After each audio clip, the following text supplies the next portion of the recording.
Bismillahirrahmanirrahim. Alhamdulillah wassalatu wassalamu ala rasulillah.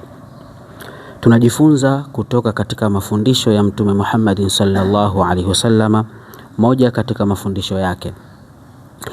Wa an Ibn Abbas radhiyallahu anhu qala, imepokelewa hadithi hii kutoka kwa Ibn Abbas, radhi za Mwenyezi Mungu ziwe juu yake. Qala Rasulullah sallallahu alaihi wasallama, Mtume amesema, lirajulin wa huwa yaidhuhu, kwamba kuna mtu alikuwa akipewa mawaidha, akihusiwa na Mtume sallallahu alaihi wasallama.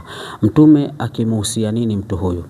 Mtume katika hadithi hii akimuhusia namna ya kutumia nafasi au namna ya kutumia fursa katika kila hatua tunazopita.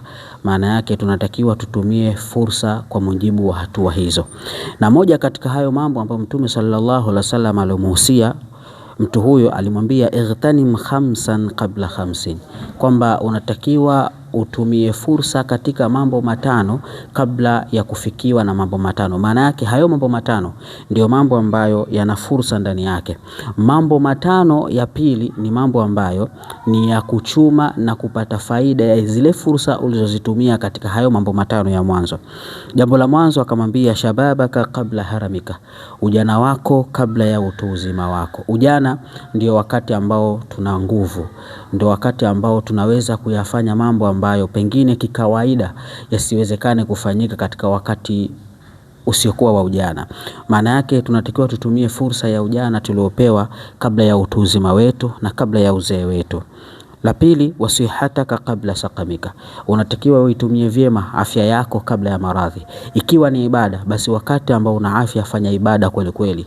Ikiwa ni kutafuta riziki, ni kutafuta maisha, ni kuyapigania mafanikio yako, basi wakati ambao uko na afya iliyokuwa njema ndio wakati sahihi wa kutumia kabla ya maradhi yako.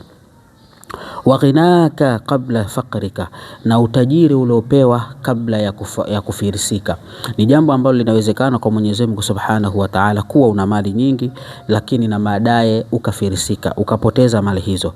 Sasa unapokuwa ni mtu ambaye ni mwenye kumiliki pesa, unatakiwa uzitumie pesa zako, uutumie utajiri wako katika kheri na katika mambo ambayo yatakuwa na faida kwako wewe, ili usije ukapata hasara pale ambapo utakapokuja kufirisika. Wa faraghaka kabla shughulika, hili ni la nne ambalo Mtume sallallahu alaihi wasallam amehusia.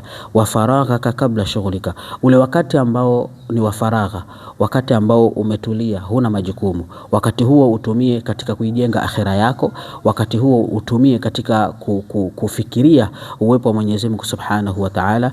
Wakati huo ufikirie katika kujifanya yale ambayo yatakuwa ni ya kujikurubisha zaidi kwa Mwenyezi Mungu Subhanahu wa Ta'ala. Wakati huu wa faragha unaweza kuutumia na familia yako, pengine uko bize kutokana na majukumu yako, kutokana na harakati zako, unakosa wakati wa kupumzika, wakati wa kukaa na familia yako. Unapopata nafasi ya masaa mawili, matatu, manne, basi kaa na familia yako. Unapopata nafasi hiyo, mtaje Mwenyezi Mungu Subhanahu wa Ta'ala kwa kadri utakavyoweza.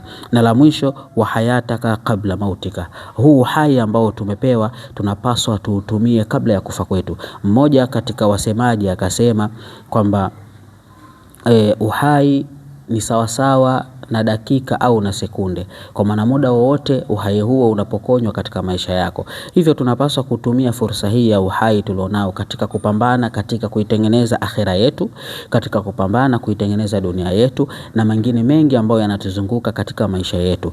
Hizi ni nasaha tano ama ni fursa tano ambazo Mtume sallallahu alaihi wasallam ametuhusia. Imani yangu ni kwamba endapo tutazifanyia kazi, tukazishika, ni moja ya sababu ya mafanikio makubwa katika maisha yetu ya dunia na maisha yetu ya akhira. Assalamu alaikum wa rahmatullahi wa barakatuh.